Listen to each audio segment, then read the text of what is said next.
Сәлеметсіздер ме, студенттер? Көлік техникасының энергетикалық қондырғылар пәні бойынша келесі тақырыбымызды жалғастырайық. Тақырып: ішкі жану қондырғының негізгі және көмекші жүйелері. Әзірлеуші көлік техникасы және логистикалық жүйелер кафедрасының аға оқытушысы Ернұр Жексенбекұлы Анбиев. Жоспар бойынша осы дәрісте қарастыратын сұрақтар: жанармай жүйелері, қозғалғыштардың жанармай жүйелеріне қойылатын талаптар, қозғалғыштардың жанармай жүйелерінің түрлері, майлау жүйелері. Жанармай жүйелері. Топливная система дейді орысша айтқанда. Жанармай жүйелері қозғалтқыштың маңызды жүйелерінің бірі болып табылады. Ол қозғалтқышты әртүрлі жұмыс тәртіптерінде жанармаймен қалыпты қамтамасыз ету үшін арналған және көптеген қондырғылар жиынтығынан тұрады. Жанармайды тасымалдау және сақтау. Жанармайды сыйымдылықтардан алып, тазартып, қоспа түсу құралдарына немесе жоғары қысымды жанармай сорғысына беру. Цилиндрлердің жұмыс тәртібінде және қозғалтқыштың жүктемесіне сәйкес цилиндрлерге реттеу құралдарына жанармайды немесе ауа жанармай қоспасын үлеспен беру, берілісті және жанармай күйін бақылау.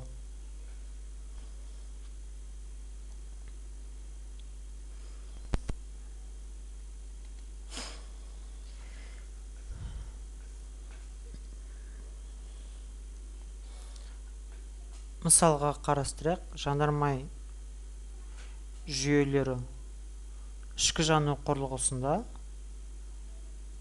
бензиндік әлде дизельдік қозғалтқыштың жанармай жүйесін қарастырайық. Бірінші бензиндікін қарастырсақ,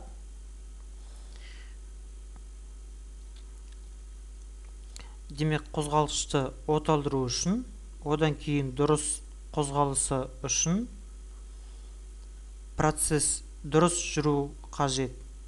Егер дұрыс болмаса, қозғалтқыш оталмауға тиіс, оталмай қалады. Демек, әрбір цилиндрге өлшеммен қажетті керекті отын берілуі тиіс.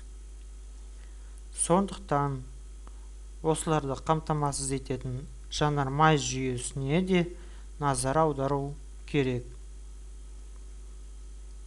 Бұл жүйенің міндеті дұрыс отын беру.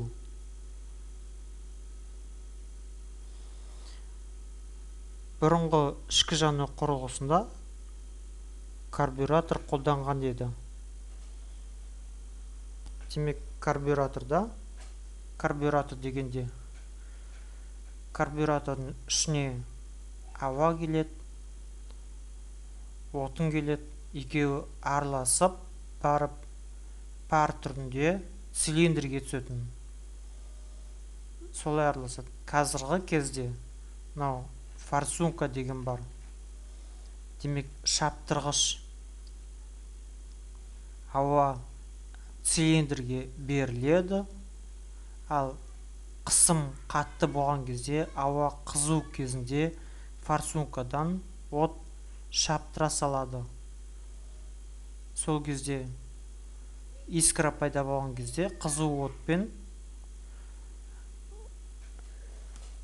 отын жанады.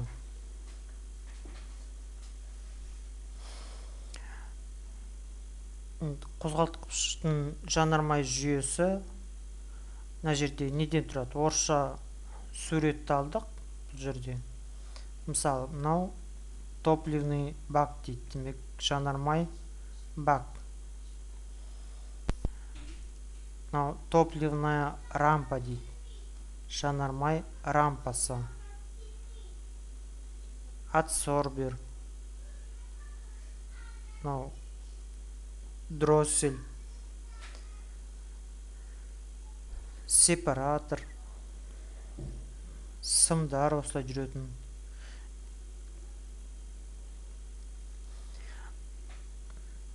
Қазіргі кезде мына топлива, жанармай мына каналмен беріледі. Мынау рампада керекті атмосфералық давление болу керек. 2-3 атмосфер. Мысалы, мен әрбір көлік түрлерінде әртүрлі болуға тиіс. Машина оталғанда ол кішкене давлениесі азаяды. Демек, отынның ішіне бензин толады. Сосын әрбір цилиндрге инжектордың жұмыс істеуі бойынша ашылып тұрады. Егер мына жерде артық бензин болатын болса, ол регулятор давления топлива дейді. Осы анықтап, егер артық болатын болса, артыққа жүреді мына жерден. Мына жерден артыққа жүреді. Шығар кезде мынау фильтр грубой очистки дейді. Фильтр тонкой очистки дейді. Мынадан тазарып келіп, рампаға толады. Енді машинеде әртүрлі датчиктер болады. Оларды қазір келесіде айта кетейін. Гравитационный клапан дейді. Олардың барлығы қызықтырар кезде түсіндіре аламын.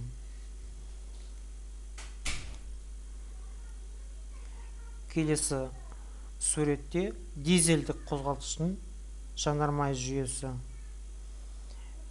Карбюратордан бензиндіктен айырмашылығы құр дизельде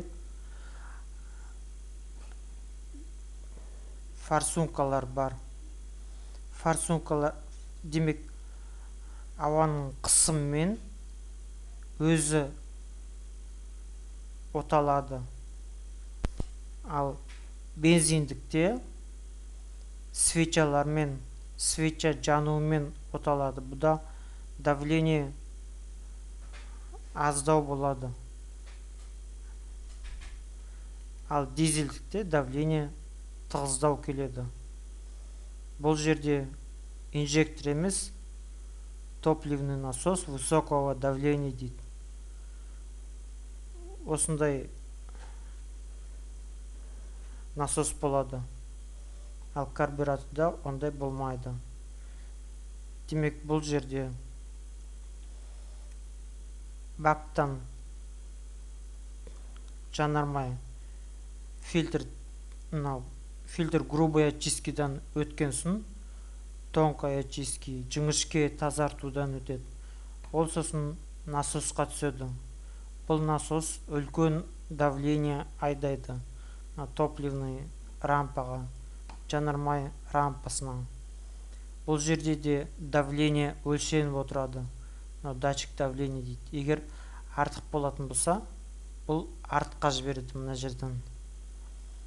Артық давление болса. Демек, бұл жерде де давление болып тұрады. Ол давлениялар кейін форсункаларға жанармай беруге жеңілдетеді. Бұл жерде де әртүрлі датчиктер болады. Қазіргі көліктерде көп датчиктер қолданады. Жанармай беруі, оталуы дұрыс болу үшін, жеңіл оталу үшін, тезірек жүру үшін деген сияқты. Мысалы, датчиктерға қызықсаңыздар, датчик массового расхода воздуха дейді. ДМРВ дейді. орысша айтқанда. Қазақша көптік ауа жіберу датчигі дейді.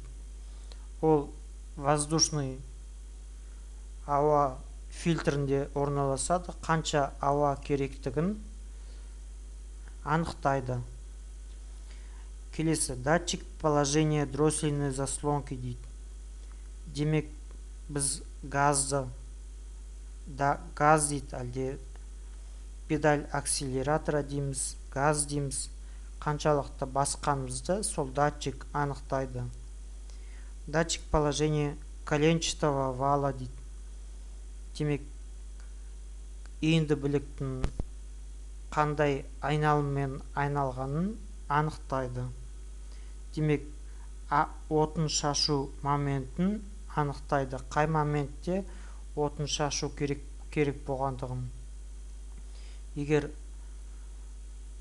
холостой оборот болса, ол шамамен 1000 оборот, ол бензиндікте, ал дизельдікте 600-700 оборот қана. Сол кезде бір моментте ғана шашып тұрады отынды. Әрбір форсункаға сол моментте ғана отын келіп тұрады. Ал оборот өскен сайын форсункаларға жанармайды кішкене алдын ала шашу керек болады. Өйткені шашылған жанармайымыз ол жанып үлгеру керек болады. Ал қатты оборотта бұның бәрі кеш болып кетуге тиіс. Демек, әрбір секунда емес, доли секунда емес, одан да кіші уақыттар болады. Сол алдын ала ашылатын болса, тезірек жанып кетуіне тиіс болады. Демек, қатты оборот кезінде жаңа коленвалдың санап алған айналдыру, енді білек айналу моментін қоса қай уақытта шашатынын белгілейді. Келесі, датчик положения распредвала дейді. Енді білектің қасында распредвал болады. Ол жаңа клапанның ашылып жабылуына жауап береді. Демек, қай цилиндрге отын беру керектігін анықтайды. Датчик положения распредвалдың қай цилиндрге, демек, форсункалар 4 болады. Егер 4 цилиндр болса, 8 цилиндр болса, 8 болады. Қай цилиндрге отын шашу керектігін анықтайды. Келесі датчик, ол датчик детонации дейді. Көп машинелерде бола қоймайды, бірақ кейбірлерінде болады. Бұл датчик жану камерасындағы детонацияны анықтайды. Яғни, қозғалтқыш дірілдейтін болса, ол кіші обороттарда жанармай аз болса, машине дірілдеп кетеді. Демек, қозғалтқышқа дірілдейтін болса, оған жанармайды қосып береді. Демек, көбіректеу толықтырып береді жанармайды. Келесі датчик, ол датчик температуры охлаждающей жидкости дейді. Суыту.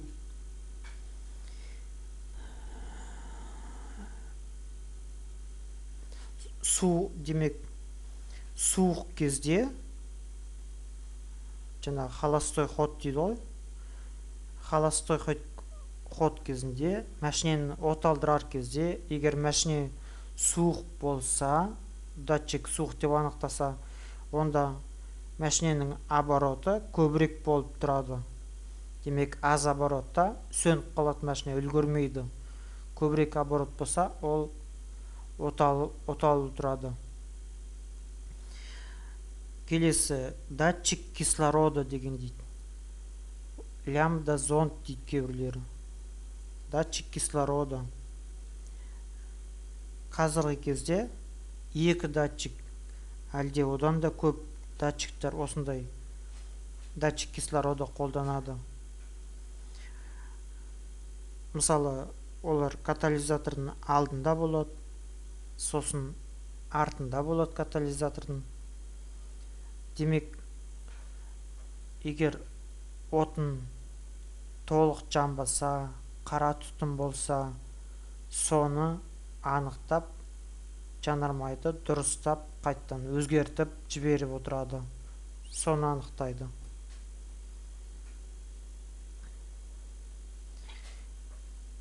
Келесі қарастыратынымыз қозғалтқыштардың жанармай жүйелеріне қойылатын талаптар. Пайдалану үрдісінде жанармай жүйелерінің жетілдірілген дәрежесіне және оның техникалық күйіне, қозғалтқыштың жұмыс үрдісінің көрсеткіштері, сенімділігі, сонымен бірге пайдалану сипаттамалары тәуелді. Сондықтан қозғалтқыштың жанармай жүйелеріне жоғары талаптар қойылады. Барлық қозғалтқыштардың жанармай жүйелері келесі функцияларды орындау қажет. Белгілі уақыт аралығында қозғалтқыштың жұмысына қажетті жанармай қорын сақтауды қамтамасыз ету. Жанармаймен толтырудан бастап жану камерасына жанармай беруге дейін жанармайды механикалық қоспалардан тиімді тазарту. Барлық пайдалану тәртіптерінде цилиндрлердің жұмыс тәртібіне және жүктемесіне сәйкес жанармайдың берілген шығынын қамтамасыз ету.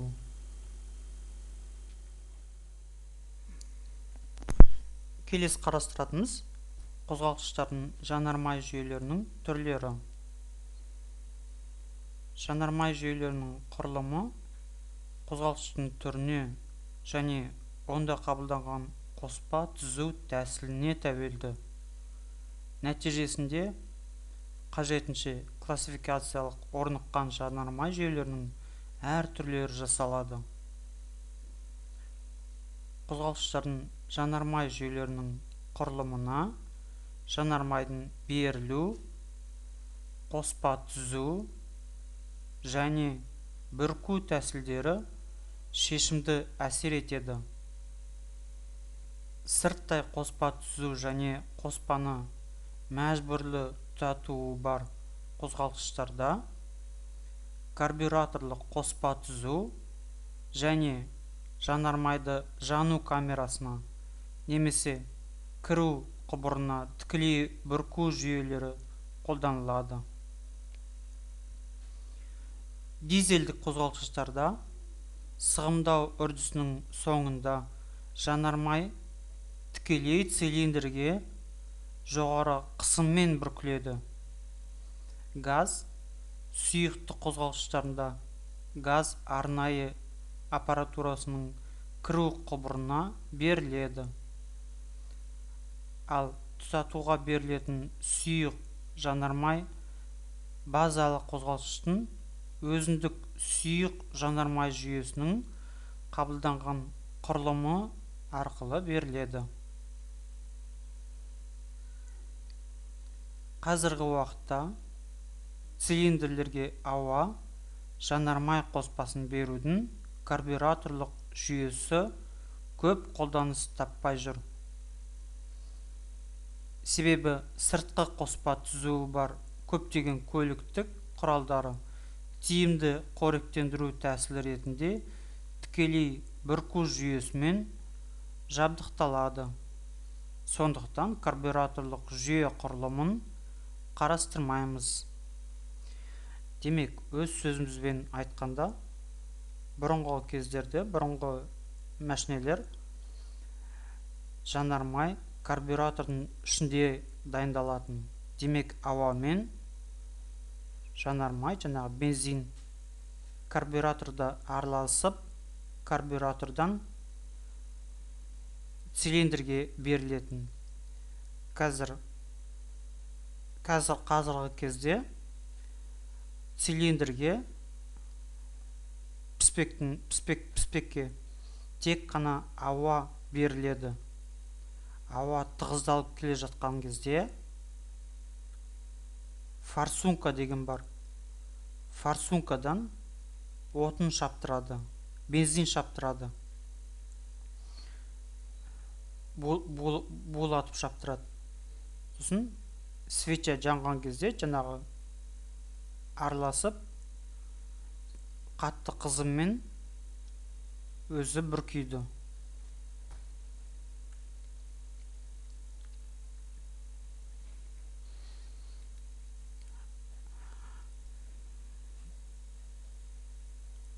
Жану камерасының әрбір жыл сайын модернизациясы болады. Демек, толық жану үшін жану камерасының формасы әртүрлі болу керек. Ол қатты жүрісті цилиндрлерге байланысты, әлде күшті жүрістерге байланысты. Демек, цилиндрде тұрған піспек кейбір кезде бізге күш қуат керек болады, әлде қатты қозғалысы керек болады. Сондықтан әртүрлі камералар ойластырылған. Мына төбе жағында бұл бензиндік қозғалыштарда, астында дизельдік қозғалыштарда. Бензиндік қозғалыштардың цилиндрический форма дейді, полусферическая дейді, жартылай домалақ. Үшіншісі клиновая дейді. Көбінесе бұрынғы кезде осылай клиновый болған. Төртіншісі ол смешанный дейді, араластырылған. Демек, клапан мына жерден ашылады, ауа барады мына жерден. Мына жерде свеча мына жерден тұтанады, бірақ бұл көп қуат бере алған жоқ, өйткені мына жақтары жанып үлгере алмай шыққандары болған. Демек, от жанғанда осылай волнамен шығады, мына жерге шейін жетпейді. Ол от жанбаған от, окисление болмаған от болмаған жерлер зиялы заттарды сыртқа көп лақтырады. Демек, от толығымен жанбаса, зиялы зат көп шығады. Егер от толық жанатын болса, зиялы зат аздау болушы еді. Сондықтан камераны өзгерте әлістеп келе жатыр. Дизельдікте бөлінбеген дейді. Камера бөлінбеген деп айтады. Бөлінген камера дейді. Демек, поршынның іші қуыс болады. Соның қуысында впрыск болады форсункадан. Осы впрыск ол да бүкіл жеріне таралуы тиіс. Сонда толық болады. Әлде мынандай впрыск жасаған ішінде. Әлде мынандай да болады. Демек, поршын дүп-түзу болады да, ал төбе жағы цилиндрде кішкене айырылған. Мына жақтан бүрку болады. Бүрку болған кезде ауаны тығыздағанда мына жаққа от шашылады осылай. Жанармай шашылады, тез от алады. Әлде мынандай жеке шыққан камералар болады шетінен. Демек, от жанған от мына жақтан итереді, бір жақтан. Әртүрлісі болады. Бұлардың өздерінің бір жақсылығы, жамандылығы, плюс-минустар болады. Келесі майлау жүйелері. Қозғалтқыштың майлау жүйесі қондырғылардың жиынтығынан тұрады. Жағармайды сақтау, оны үйкеліс беттеріне беру, майды ластағыш заттардан тазарту, салқындату, сонымен бірге майлауды және май күйін бақылау қондырғылары, қозғалтқышты майлау өте жоғары желінудің, қызудың және үйкеліс беттерінің тежелуінің алдын алу үшін қозғалтқыштың индикаторлық қуатын үйкеліске кететін шығынын азайту, сонымен бірге үйкеліс беттерінен жылуды алу үшін қажет. Жазып алыңыздар.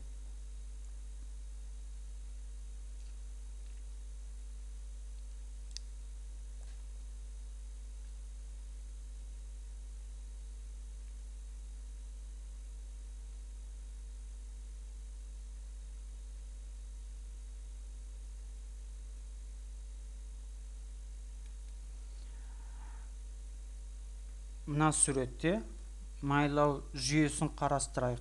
Ішкі жану құрылғысында, демек қазіргі моторларда майлау жүйесі біз жаңағы айтып кеткендей, бұл цилиндрлерді майлап тұрады. Төбе жағын распредвал дейді, коленвал дейді. Солардың ортасына дейін өтеді. Ортасынан өткен сайын мына жерде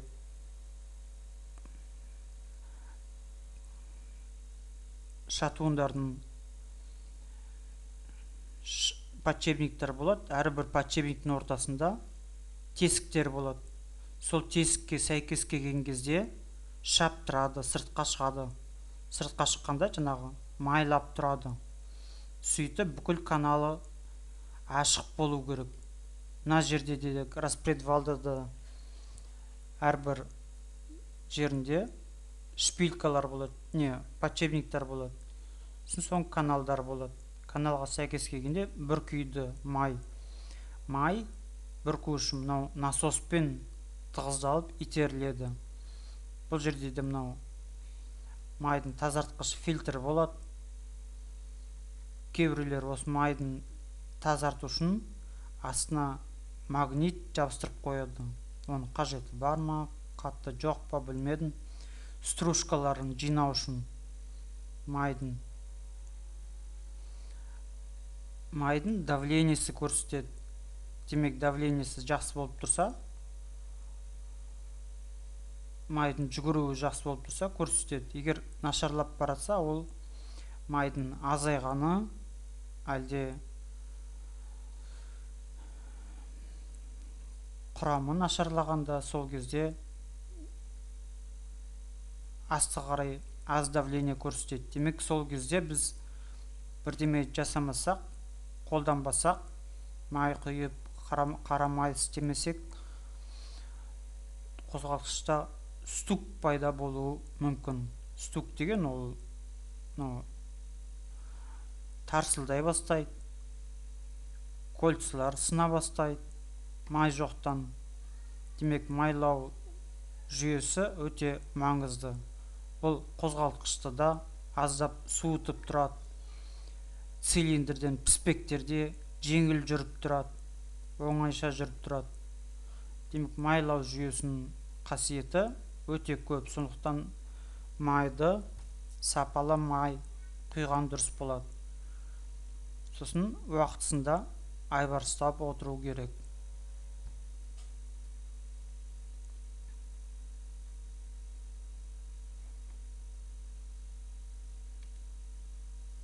Әдебиеттер тізіміне назар аударыңыздар. Демек, осыған әдебиет емес, интернеттен де алуға болады. Қазіргі кезде көп мәліметтер интернетте де бар. Қош, сау болыңыз.